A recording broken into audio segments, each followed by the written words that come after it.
What's up, Royal Spartan Tribe? This is Royal Spartan 125, back for yet another great reaction. This is the Naval Battle of Guadalcanal. How the US won strategic victory battle. Now this was requested with another one. I just did it. And I didn't realize they came together, but they do apparently. They're about the same battle, and the same person asked me to do them both. So I thought, yeah, I'll do one after the other, and then I'll release them at the same time. So this is a requested video, and if you would like me to react to any other video, just leave it in the comment section down below, and I'll get to it as soon as I can. I'll be leaving links in the description down below for this video and this channel. And check out my links while you're there as well, yeah? Okay, let's jump in. Friday, November 13th, 1942, 1:48 a.m. Anti-aircraft cruiser USS Atlanta patrols the dark waters off Guadalcanal Island in the South Pacific. USS Enterprise has been out of action for 2 weeks, and with all the other carriers in the Pacific down for the count, these smaller ships must face the enemy alone. Atlanta has sent her share of Okay, in the other video it said something about, there's a set about the Enterprise getting attacked, getting bombed, by getting hit 3 times by dive bombers and all that. And they were out of commission for a while. But it didn't tell you this part. It just told you about when the Enterprise came back in and all this, you know.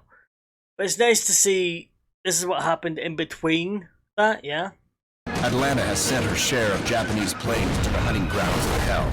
Ooh. But tonight she's stalking Imperial warships, one of 13 American vessels on the prowl for an enemy force of destroyers, battleships, and cruisers. 2 massive naval groups are about to collide in a terrific clash of steel. But what the crew of Atlanta doesn't know is that they're already locked in the crosshairs of the enemy. The first of the enemy gunships move into position to bombard Henderson Field from Guadalcanal's Sea Lark Channel. But these bloody waters will soon go by another name, Iron Bottom Sound. The final grave for dozens of warships and thousands of men.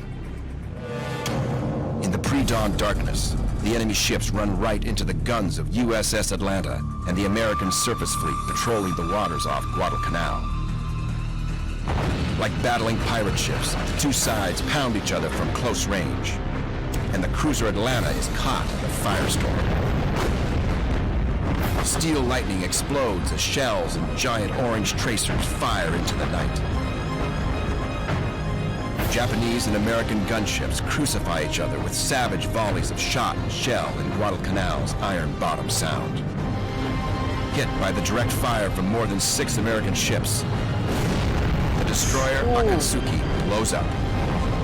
Destroyer USS Laffey closes in alongside battleship PA and rakes her decks with rapid-fire 5-inch shells and machine guns.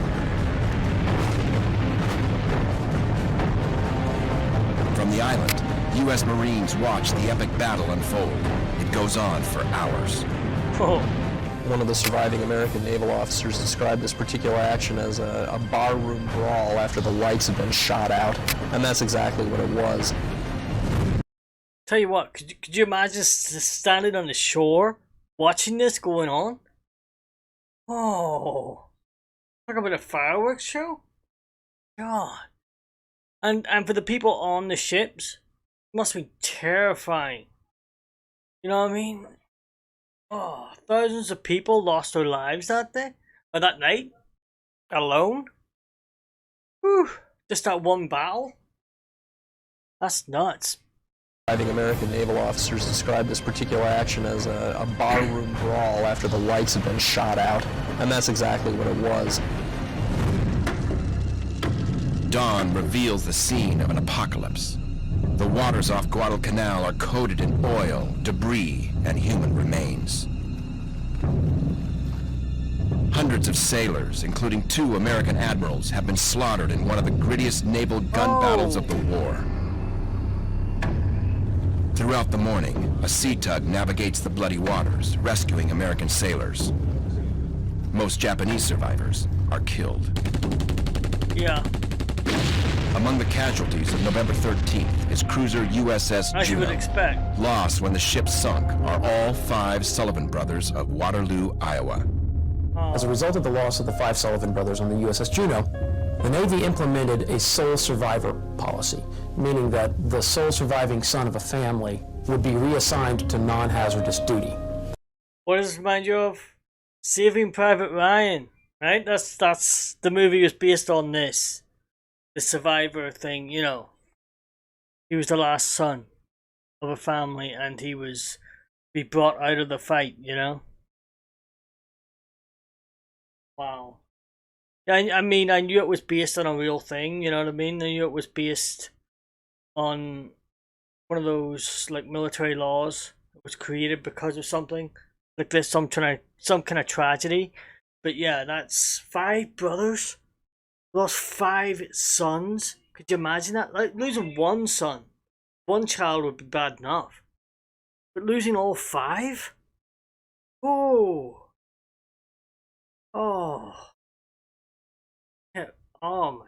I'm not a parent. I don't have any kids, but that's bound to be bad. Like, how could you live with that? I mean, you have 5 children, you think, oh well, I've got 5 sons. You know what I mean? What could go wrong? And then they all died in the war.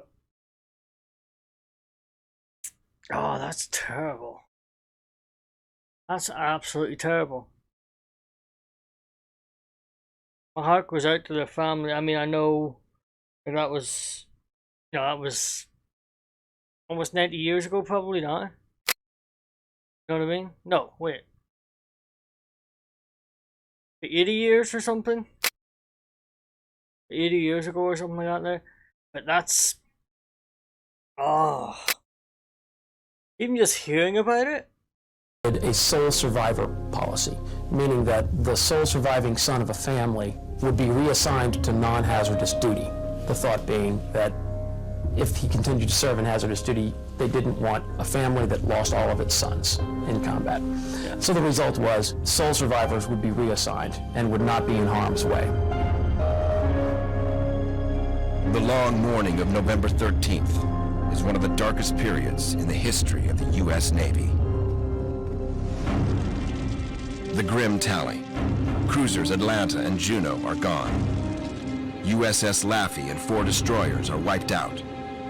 4 additional Allied ships are damaged, and more than 1,400 Americans have perished. Once again, the U.S. Navy has had to pay a terrible price to hold Guadalcanal for another day. Okay, that is the end of the video. Wow. That's an eye-opener, you know what I mean? Whew. Well, I hope you liked the reaction.